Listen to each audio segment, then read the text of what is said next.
ये सभा 1 अप्रैल 2025 को सभा में प्रस्तुत कार्य मंत्रणा समिति के 9वें प्रतिवेदन से सहमत है।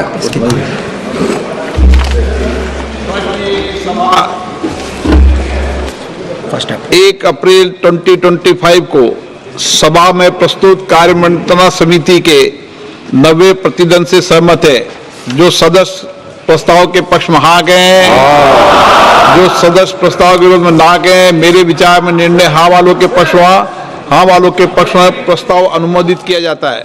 ये बिजनेस एडवाइजरी कमेटी है, ठीक है ना। माननीय सदस्य जिन्हें आज नियम 377 के अधीन मामले उठाने की अनुमति दी है, वे व्यक्तिगत रूप से अपना अनुमोदित पाठ सभा पटल पर प्रस्तुत कर सकते हैं। आइटम नंबर 11, माननीय मंत्री पंकज चौधरी जी। अध्यक्ष महोदय, मैं अपने वरिष्ठ सहयोगी श्रीमती निर्मला सीतारमण जी की ओर से प्रस्ताव करता हूं कि आज की संशोधित कार्यसूची में मत संख्या 11 में वर्णित बैंककारी विधियां संशोधन विधेयक 2024 में राज्यसभा द्वारा किए गए संशोधन पर विचार किया जाए। प्रश्न है कि लोकसभा द्वारा यथा पारित बैंककारी विधियां संशोधन विधेयक 2024 में राज्यसभा द्वारा किए गए संशोधन पर विचार किया जाए। जो सदस्य इसके पक्ष में हाँ गए, जो सदस्य विरोध में ना गए, मेरे विचार में निर्णय हाँ वालों के पक्ष में, हाँ वालों के पक्ष में हुआ, प्रस्ताव स्वीकृत हुआ। अब मैं संशोधनों को सभा के मतदान के लिए रखूंगा। प्रश्न है कि लोकसभा द्वारा यथा पारित विधेयक में राज्यसभा द्वारा किए गए संशोधन संख्या 1 और 2 को स्वीकृत किया जाए। जो सदस्य इसके पक्ष में हाँ कहें, जो सदस्य विरोध में ना कहें, मेरे विचार में निर्णय हाँ वालों के पक्ष में, हाँ वालों के पक्ष में संशोधन स्वीकृत हुआ।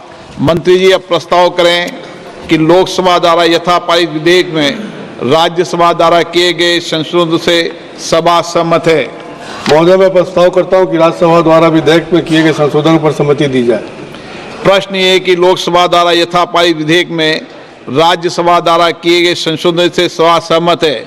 जो सदस्य इसके पक्ष में हाँ कहें, जो सदस्य विरोध में ना कहें, मेरे विचार में निर्णय हाँ वालों के पक्ष में, हाँ वालों के पक्ष में हुआ, प्रस्ताव स्वीकृत हुआ। लोकसभा द्वारा यथा पारित बैंककारी विधियां संशोधन विधेयक 2024 में राज्यसभा द्वारा किए गए संशोधन सभा में सभा सहमत हुई। आइटम नंबर 12 और 13 को एक साथ सभा में लिया जा रहा है। वक्फ संशोधन विधेयक 2025 संयुक्त समिति द्वारा यथा प्रतिवेदित और मुसलमान वक्फ निरसन विधेयक 2024। माननीय मंत्री किरण रिजिजू जी।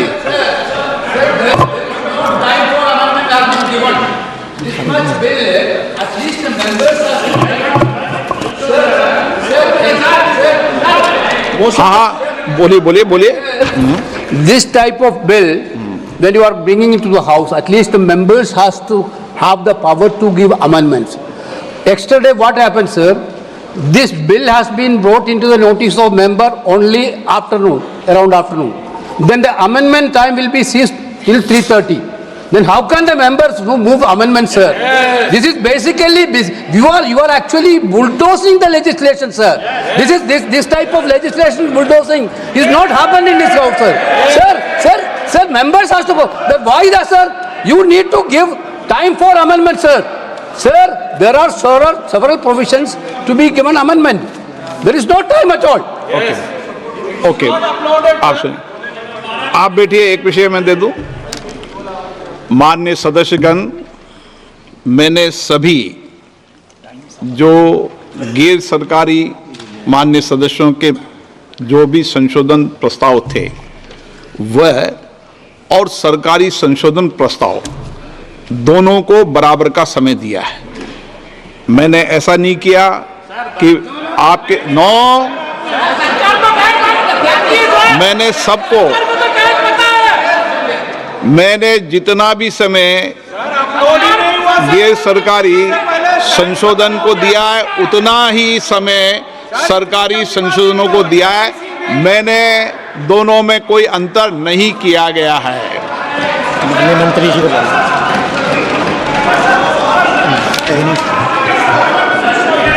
हाँ, एक बेटे एन के प्रेमचंद्र जी, आप बता दीजिए। Sir, my point of order is relating to Rule 80, Clause 1 of the Rules of Procedure and Conduct of Business, and under Rule 376 of the Rules of Procedure, and also colon sector, page 615.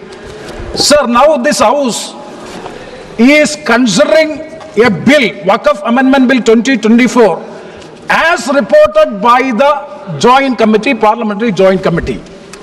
We are not discussing the original bill. It is as reported by the Joint Parliamentary Committee. My definite question to the Honorable Minister, Honorable Speaker, sir, is whether the Joint Parliamentary Committee has the right to incorporate new provisions in the bill. It is beyond the powers and ambit of the Joint Parliamentary Committee. They have incorporated so many new provisions. I have no objection in respect of those provisions. Even 2A also, it is appreciable. We don't have any objection. Sir, very serious technical matter. And kindly see, only even the House, Speaker sir, only even the House do not have the authority to make wait up. You can reply after that. You can reply after. Sir, you can reply after me. Sir, even this Parliament, even this Lok Sabha, this August House do not have the right to incorporate a new provision unless you suspend Rule 81. But what is Rule 81, sir? Sir, Rule 81 is very clear. Rule 81 says the following conditions shall govern the administrability of amendments to clauses or schedules of a bill. An amendment shall be within the scope of the bill and relevant to the subject matter of the clause which relates. Whether these so many provisions in the new drafted bill, extraneous provisions are also incorporated, that will not come within the purview. That is why I am saying even this House do not have the right to make new provisions unless, let me please, unless and until Rule 81 is suspended. I do agree, sir, I do agree with you. The government has the power. The minister has the power. The minister has the power to move amendments, and also they can recommend. Joint Parliamentary Committee can recommend, but they cannot come with new provisions as a newly drafted bill for which there is no right. Okay. Sir, I am quoting column sector. Very important. पढ़ लिया आपका, मैं व्यवस्था दे रहा हूँ, पहले गृह मंत्री जी बताएंगे। हो गया वो, मैं व्यवस्था दूंगा, पहले गृह मंत्री जी बताएंगे, फिर व्यवस्था। मान्यवर, इनको पढ़ लें दो पूरा, 1 मिनट इनको पढ़ लें दो। आप पढ़ लो, आप पूरा पढ़ लो। Sir, Council Sector, page 615. The motion for reference of a bill to a select committee may include instruction to the committee to consider matters other than those dealt with in the bill but relating to the subject matter of the bill. Instruction to the committee for amendments of such sections of the Parent Act as are not covered by the amending bill, whenever given, are to be specific and clear, unquote. Okay. That means unless and until the House specifically directed to go into this, they have no right to make new provisions in the bill.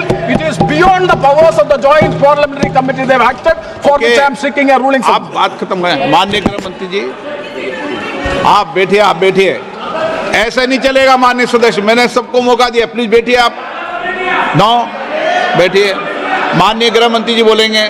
मान्यवर, माननीय सदस्य ने जो point of order उठाया है, मैं इसके हार्द को सदन के सामने रखना चाहता हूं। भारत सरकार की कैबिनेट ने इस बारे में एक बिल अप्रूव कर सदन के सामने रखा। आपके द्वारा ये बिल जॉइंट पार्लियामेंट्री कमेटी को दिया गया, जिसका विपक्ष का भी बड़ा आग्रह था। कमेटी ने इस पर सुविचारित रूप से अपना मत प्रकट किया। वो जो मत प्रकट हुआ, वो मत फिर से कैबिनेट के सामने गया। कमेटी के जो सुझाव थे, ये भारत सरकार की कैबिनेट ने स्वीकार किए और अमेंडमेंट के रूप में किरण रिजिजू जी लेकर आए। ये तभी होता है जब ये ऑफिशियल अमेंडमेंट कैबिनेट की अनुमोदन के बगैर आता है। मान्यवर, मैं नहीं मानता इसमें कोई पॉइंट ऑफ ऑर्डर है, और आपका ही आग्रह था कि कमिटी, जॉइंट पार्लियामेंट्री कमिटी बने। अगर कमिटी ने कोई बदलाव ही नहीं करने हैं तो ये कांग्रेस जैसी कमिटियां नहीं, हमारी लोकतांत्रिक कमिटी है मान्यवर, जो दिमाग चलाती है। कांग्रेस के जमाने में कमिटियां होती थी जो थप्पा लगाती थी। हमारी कमिटी चर्चा करती है, चर्चा के आधार पर विचार करती है और परिवर्तन करती है। अगर परिवर्तन को स्वीकार ही नहीं करना है तो कमिटी काहे को लिए है भाई?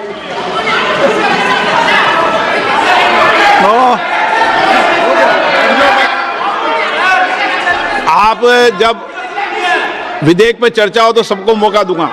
अभी 0 ओवर पर मानने के मैं इस पर अपनी व्यवस्था देता हूं। माननीय सदस्यगण, श्री